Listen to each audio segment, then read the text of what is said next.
안녕하세요. 인생고개입니다. 귀신 살고 있는 집 보셨어요? 요즘 세상에 무슨 헛소리하고 있느냐고 말씀하시겠죠.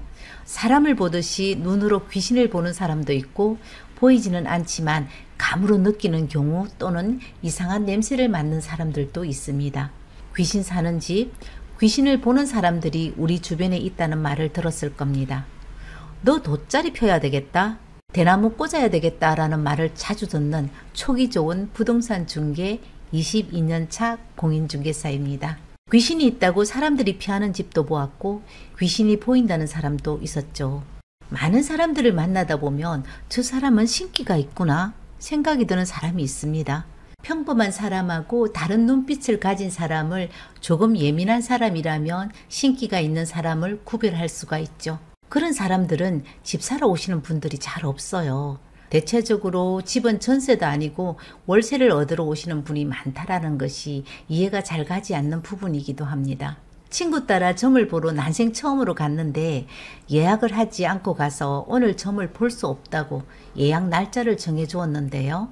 2달 후라서 손가락 발가락 동원해서 계산을 해보니까 상당한 수입이 되겠더라고요. 거기다가 구슬하는 경우에는 수백만 원에서 수천만 원짜리가 있다고 하는데 그 많은 돈은 어디로 갔을까 하는 쓸데없는 생각도 해본 적이 있었습니다. 무속인들 중에서는 자기가 하고 싶어서 하는 사람들도 있을 테지만 대부분 몸이 아파서 정신적인 고통에서 벗어나기 위해서 신을 받아들이고 모시는 사람들이 대다수일 겁니다. 그렇지만 세상에는 그런 사람들을 이해하지 못하는 사람들도 많고 같은 건물에 점집이 있다는 것만 해도 싫어하는 경우가 대부분입니다. 결과적으로 점집으로 세를 놓겠다는 사람들도 드문 편입니다. 귀신이 보인다는 사람들을 많이 보았는데 그 중에서 집과 관련된 몇 가지를 말해 보겠습니다. 제일 먼저 기억나는 게 그 손님을 처음 만났을 때 혹시 무당인가? 눈빛이 이상해 라는 생각을 했거든요. 앞에도 말했듯이 점집을 구하는 사람들은 대부분 월세를 찾는데 이 손님은 특이하게 금액에 상관없이 본인의 조건만 맞으면 된다고 하셨습니다. 누구나 쉽게 찾을 수 있는 위치에 있는 집을 찾는다고 했죠. 집에 손님이 많이 오시나 봐요? 네. 아주 짧은 대답을 했는데 나도 모르게 혹시 신을 모시고 있나요? 역시 대답이 없었습니다. 잘못 짚었구나 하고 생각을 했죠. 머리에 스쳐 지나가는 집이 있었습니다. 대도로변에서 도보로 5분 거리 10m, 8m 도로를 물고 있는 해살 좋은 집이었지만 사전 방문을 했을 때 느낌이 좋은 집은 아니었습니다.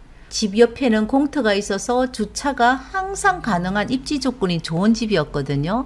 거기에다가 주택수리업자가 완벽하게 수리를 했고 매매가도 적당한 금액임에도 거래가 되지 않는 것이 정말 이해하기가 어려운 집이었답니다. 손님하고 현관문을 딱 열었는데 뭔가 사람이 온몸을 감싸오는 집. 소름이 쫙 돋는 거예요. 봄이었으니까 5월달 정도 되었던 것 같아요. 방문을 열 때마다 아우 무섭다. 여기는 무섭다. 이곳에서 나가야 되겠다라고 발길을 돌리는데 누군가 나를 확 잡는 것 같은 보이지 않는 나쁜 힘에 움직일 수 없는 묘한 순간이 너무 무섭고 두려웠던 기억이 납니다. 1층과 2층이 연결된 내부 계단이 있는 집 구조였는데 계단 앞에 딱 서는 순간에 삐걱 소리와 동시에 손님이 저리 가! 저리 가! 소리를 지르면서 괴이한 행동을 하다 연달아 하품을 하기 시작하며 따라오지 마! 이렇게 소리를 지르더라고요. 저 때문에 불편하다면 제가 좀 나가 있을게요. 제가 그랬거든요. 그러니까 아까 목소리와 전혀 다른 목소리로 아닙니다. 이 집에는 두 분은 오지 마소. 계단에 온갖 잡귀신이 옹기종기 앉아있다고 했습니다. 이 손님은 무당이었습니다. 무당은 귀신을 볼 수 있다고 해도 난 뭐야? 왜 몸에 소름이 돋고 오싹한지 아직까지 이유를 모르겠습니다. 두 번째 이야기입니다. 20년 전에는 원룸 건물 매매를 10년을 넘게 했는데 손님을 처음 만나면 이 사람은 나에게 건물을 사겠구나. 이 집은 내가 못 팔고 다른 사람이 팔아도 언제쯤 팔리겠구나 하는 예감이 빗나간 적은 거의 없었습니다. 거래는 맨 처음 집 사러 오는 손님보다 돌고 돌아 마지막에 오는 손님이 거래 성사율이 더 높죠. 백화점 쇼핑하러 다니는 것처럼 집을 쇼핑하러 다니는 손님들이 있는데 이 손님도 6개월이 넘도록 역시 쇼핑을 다닌 손님 중 한 사람이었습니다. 집을 살 사람인지 그냥 무작정 돌아다니는 사람인지 이분만큼은 구분이 잘 안 되더라고요. 참 신기한 것은 수많은 집을 방문할 때마다 7살짜리 여자아이가 계속 무슨 말을 하는 거예요. 이 집은 머리가 아프다. 이 집은 헛구역질이 나고 토할 것 같다. 아이답지 않게 계속 이상한 말을 하는 겁니다. 마지막 집이다. 보유하고 있는 자금과도 많이 차이가 나지만 한번 가보고 안 되면 포기하자고 마음을 비우고 안내를 갔는데 지금껏 머리가 아프다 어지럽다는 그 아이는 7살 아이로 돌아와 씩씩하게 계단을 뛰어 올라갔습니다. 이 집은 괜찮네? 머리가 안 아파. 이렇게 말하면서 집을 뛰어다니다 말고 할머니 우리 이 집 사주세요. 엄마가 외할머니에게 김치도 담아주고 맛있는 음식도 해주고 외할머니에게 좀 잘해봐. 계속 사달라는 그 소녀의 말에 할머니는 한 가지만 물었습니다. 예은아, 이 집이면 되겠어? 이렇게 말을 했습니다. 네 할머니, 중개사님 집주인 불러줬어. 계약하입시다. 조건이 없었습니다. 다른 애하고 조금 달라 보이는 아이의 앞날이 너무 힘들지 않을까 안쓰러운 마음이 순간 들었죠. 우리 소녀는 귀신을 본다고 합니다. 내 소녀도 힘이 들고 옆에 있는 사람들도 힘이 들지에 정신병원에도 가보고 굿도 해봐도 아무 소용없습니다. 저거 애비는 귀신 붙은 소녀가 무섭다고 딸하고 이혼하고 요래 둘이만 살고 있는데 내가 막 안쓰러워 죽겠심더. 1년이 지난 어느 날 동네에 용하다는 점집이 생겼는데 갔다 온 직원들이 바로 그 아이가 점을 보고 있더라는 말을 했습니다.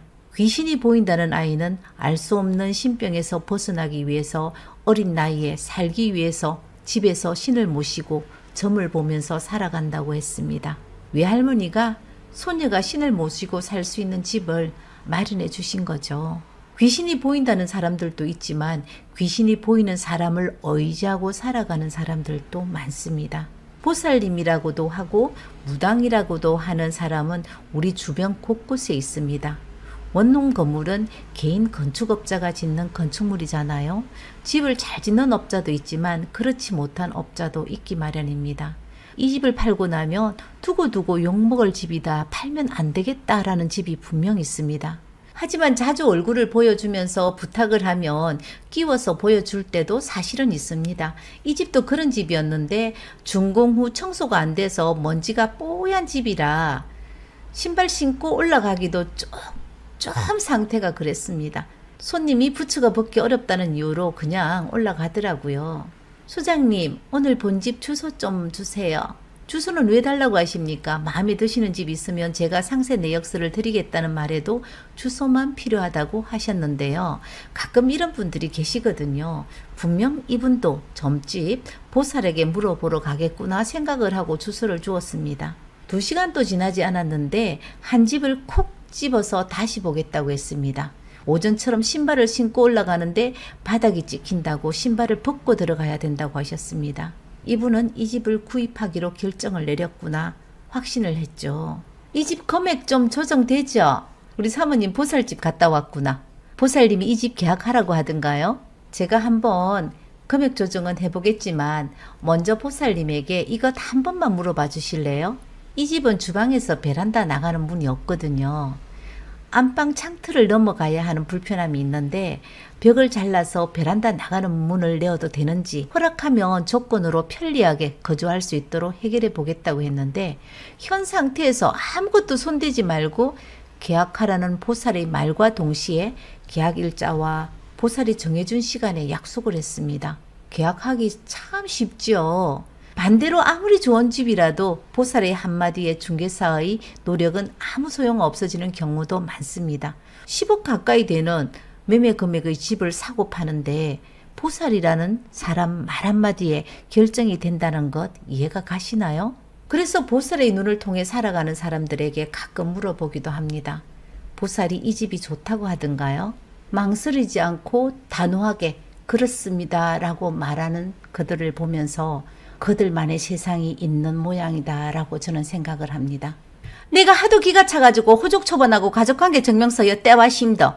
내가 집 팔은 지가 언젠데 벌써 1년이 넘었는데 이제 와가지고 아이고 세상에 희한한 사람 다 봤대.